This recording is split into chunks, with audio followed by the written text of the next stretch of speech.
Good morning, ladies and gentlemen. Welcome back to another episode here on European Confessions. The following story that you're going to be listening to, it comes from a translation of a message that I received. The translation of that message, it reads like this. Hello, how are you?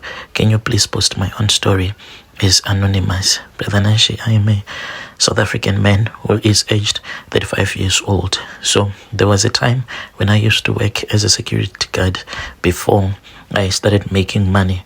Now I have my own companies and I have companies that do construction work, but usually we get tenders and then we go and we renovate either government buildings or even sometimes some private owned buildings. Before all of this, I was just a poor security guard.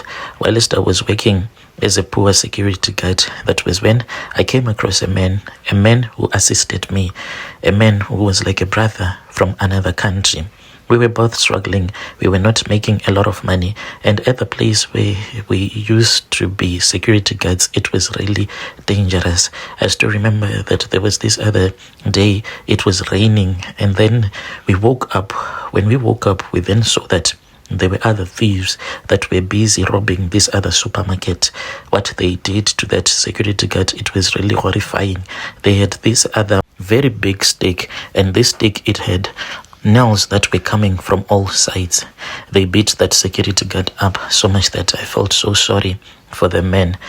And after that robbery, that was when me and my friend from Ezim, we started talking about the risk of the job that we were doing and the low pay that we were getting. So one night when we were at work, he then told me that from the village from where he comes from, he knows this other woman who was quite an old woman. This friend of mine, he was coming from an area which was in lled. He told me that the reason as to why he was using the ID that he was using, it was because of the charm that he had. Indeed, this brother of mine, he had this other ID, back in those days we used to use those ID books. So it was very easy for someone to just pick up that ID book, then you just replace the photograph. So that was what he had done. When he was walking one day, he just picked up that ID book and he then went and he got himself a picture and he was now having an ID. But this man, even though he was using this fake ID, whenever there was a raid or anything in the location, he still would produce that ID that you could clearly see that this man is not the owner of that ID because of the age, because the owner of that ID was somewhere around 19 to 20.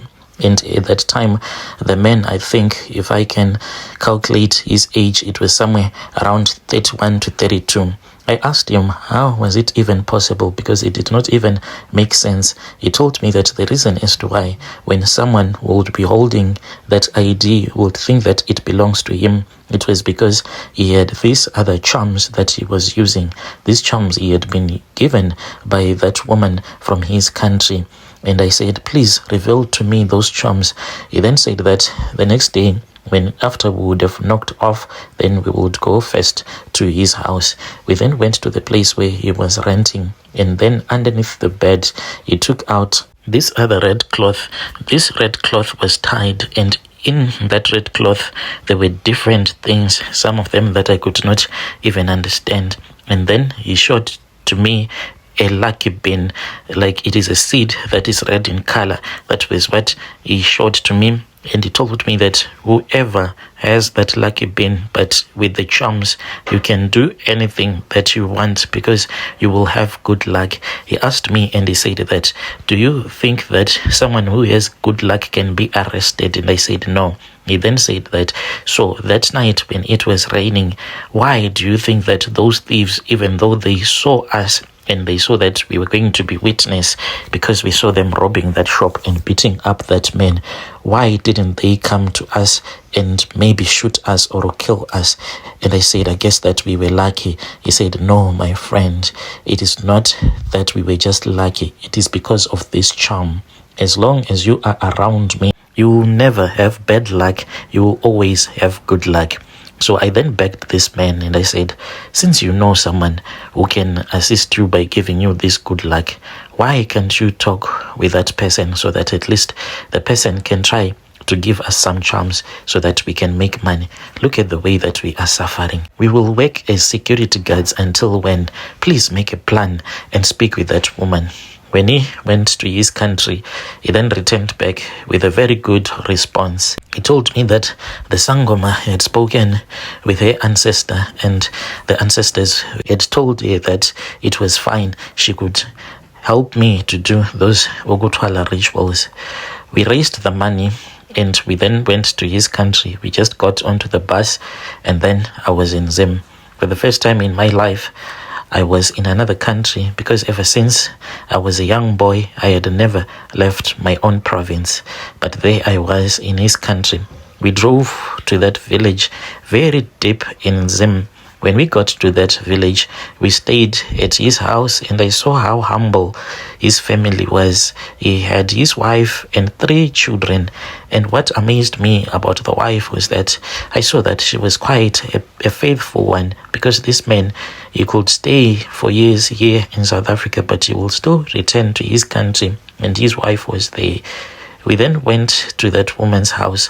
When we went there, that was when this woman, without any warning at all, she then just took out this other basket. The basket had snakes that were in there.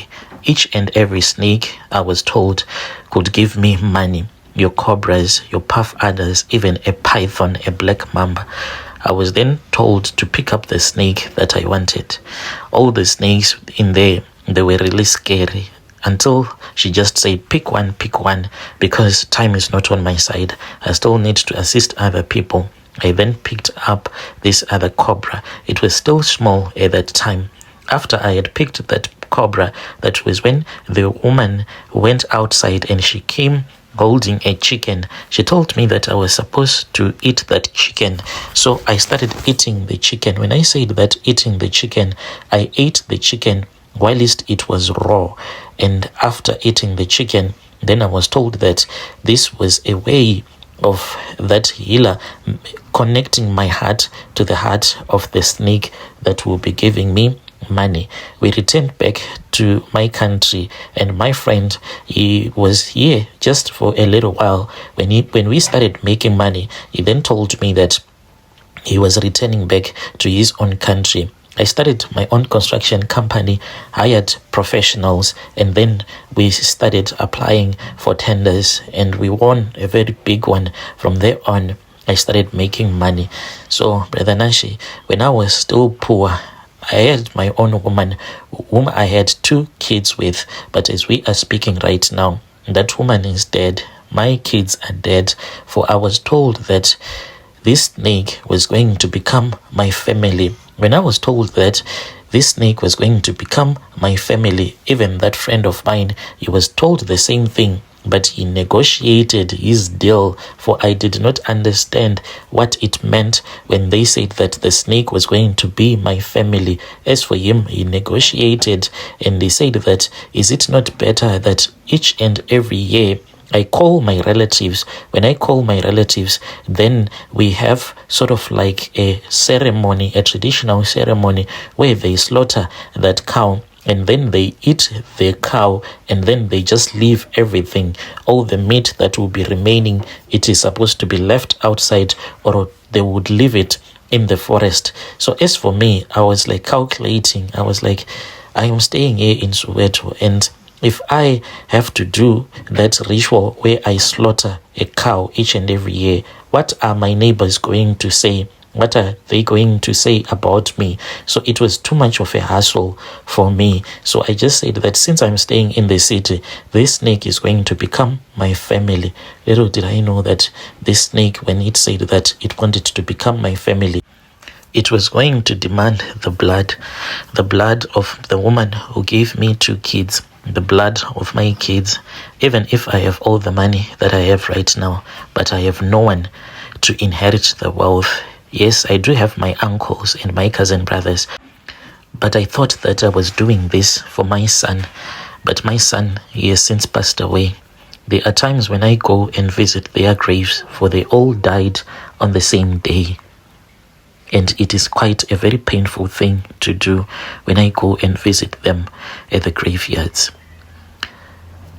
Dear listeners, right there was a message that was sent to me by one of our admin who helped us with this translation. Strange things indeed, they do happen in this world. Yo.